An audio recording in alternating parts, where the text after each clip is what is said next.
Welcome students. In previous class you have learnt about nucleus, endoplasmic reticulum, ribosomes and mitochondria. You know about endoplasmic reticulum. It is an irregular network of double membranes distributed over the entire cytoplasm in a cell.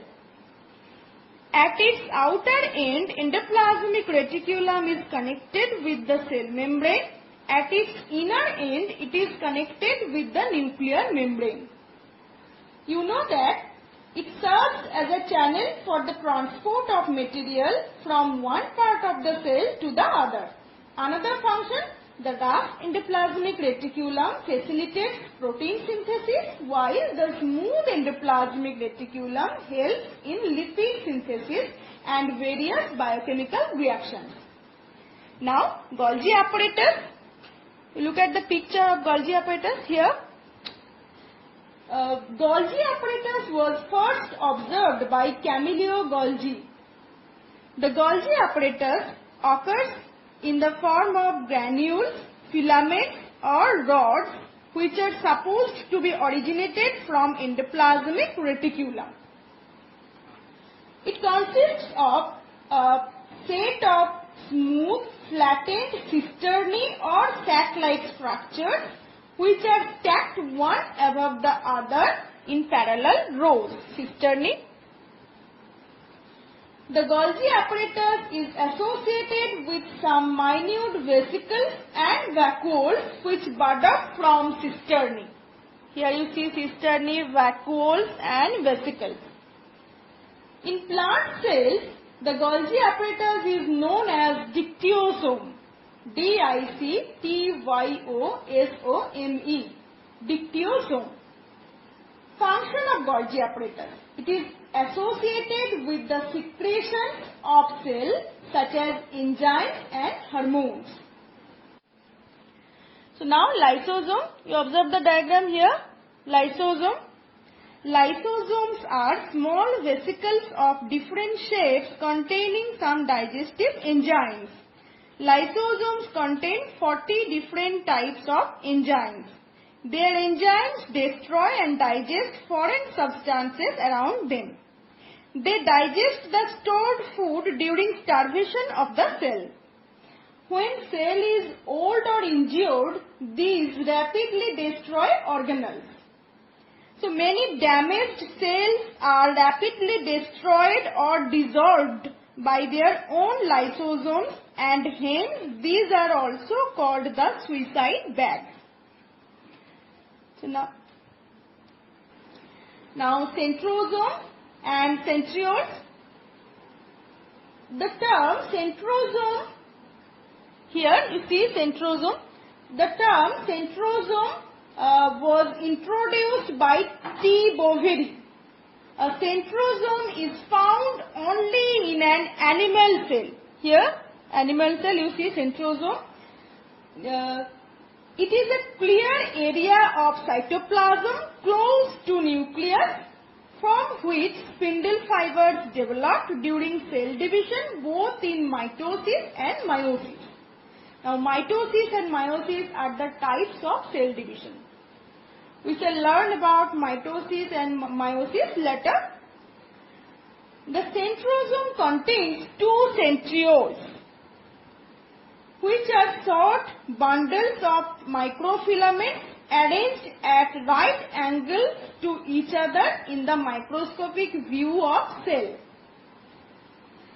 Now, function of centrioles. The main function of the centrosome is to initiate and help in cell division in animal cells. During nuclear division, the centrioles move to two opposite ends of the cell and spindle fibers develop from them. Spindle fibers develop from them. Centrioles are surrounded by radiating microtubules to form a star or aster during cell division. Functions of centrosome: initiates and regulates cell division. Forms spindle fibers with the help of asters. Now plastid. The term plastid was introduced by Ernest Haeckel. Plastids are found only in plant cells. These are special organelles in different shapes, oval, spherical and disc-shaped. Depending upon the color they impart, plastids are classified as leucoplast, chromoplast and chloroplast. So you see the plant cell here, chloroplast, these are chloroplast. Now look at the picture here. Leucoplasts are colorless plastid. Leuco means white. So leucoplasts are colorless plastids. They have no pigment here. Now chromoplast. The word chroma means color. These are variously colored plastids, yellow, orange and red. Now chloroplasts. These are green colored plastids. They have green colored pigment called chlorophyll. Now first leucoplast. Leucoplast, you know, leucoplasts are colorless plastids. They store starch.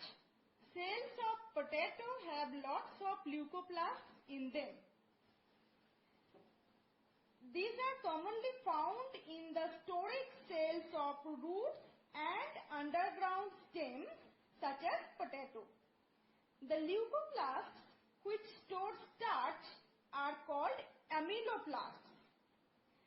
The leucoplasts which store starch are called amyloplasts, and those which store fat are known as elaioplasts. Now chromoplasts. So these are variously colored plastids, yellow, orange and red. They are mostly present in petals of flowers and in fruits.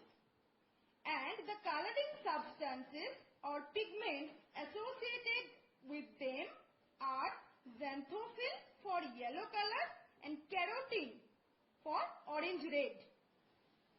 So these contain certain pigment, that is xanthophyll and carotene, which are responsible for their color. They impart color to the petals of flowers to attract insects for pollination. Now chloroplasts. These are green colored plastids. So these plastids are green colored, which is due to the presence of a green pigment, chlorophyll. So they have, chloroplasts are abundant in parts exposed to light. Example, leaves. They also have other pigments such as orange and yellow, but these pigments are masked by large quantities of chlorophyll. Their function is to trap solar energy and absorb carbon dioxide for the manufacture of starch and sugar during photosynthesis. Chloroplasts contain DNA and have the capacity to divide. So, you see the picture of chloroplast here. So chloroplasts are found abundantly in green leaves and also in green parts of the shoot. Chloroplasts are necessary for carrying out photosynthesis in plants. Now you observe the diagram here, structure of a chloroplast. Chloroplasts are minute oval bodies bounded by a double membrane, and their interior contains closely packed flattened sacs or thylakoids arranged in piles or grana, lying in a colorless ground substance called stroma.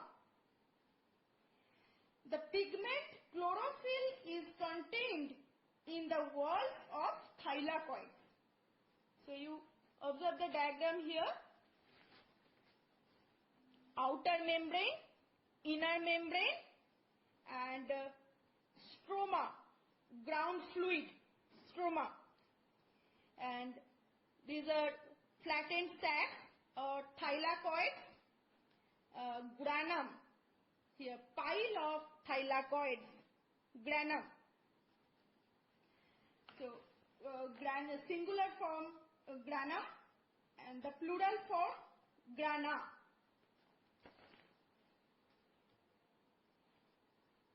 See here, thylakoids, flattened sacs, and granum, pile of thylakoids.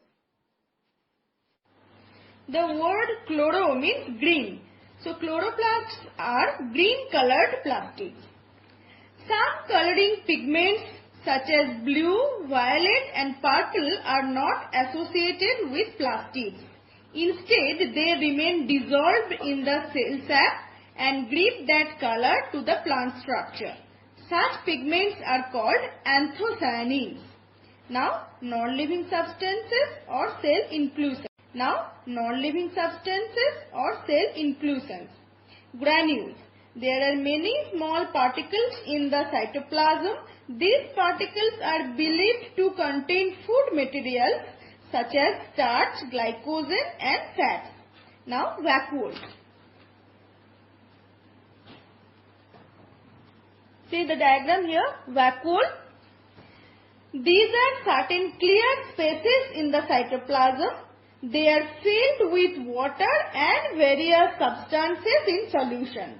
In plant cells, the vacuoles are usually quite large and the liquid which they contain is called cell sap. Vacuoles are covered by a covering called tonoplast. Now the functions of vacuoles: storage of water and other substances, food, pigments and waste products. Give turgidity to the cells. So they help in storage of water, food substances and waste products. In an animal cell, the vacuoles are small sized and few in number. In plant cells, a single prominent vacuole occupies about 90% of the cell volume. It is filled with a liquid called cell sap. Because of its large size and central position, the nucleus and other cell organelles are pushed towards the periphery of the plant cell. Here you can see the vacuole in plant cell.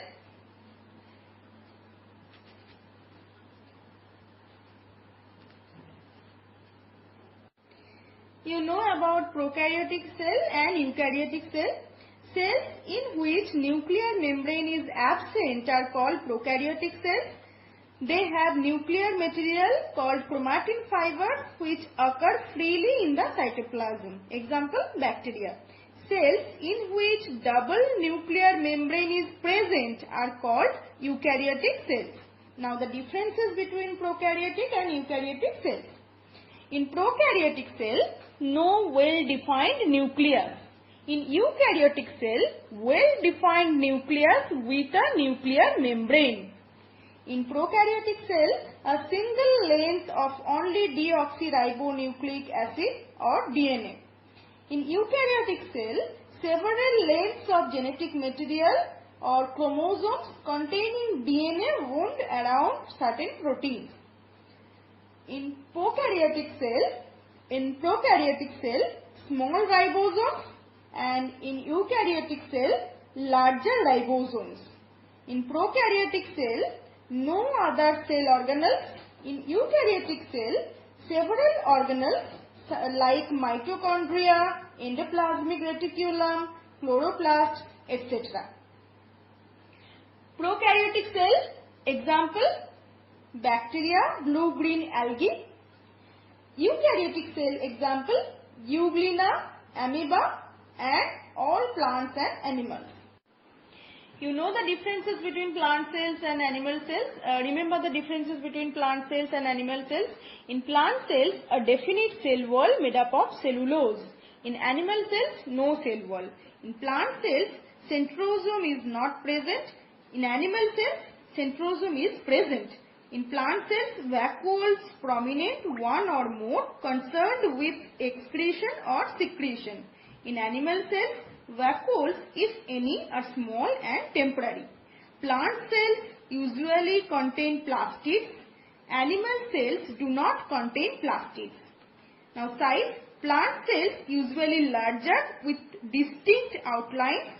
Animal cells usually smaller with less distinct boundaries. In plant cells, cytoplasm not so dense. In animal cells, cytoplasm denser and more granular. In plant cells, only a thin lining of cytoplasm, mostly pushed to the periphery. In animal cells, cytoplasm fills almost the entire cell. So I think cell chapter is clear to you.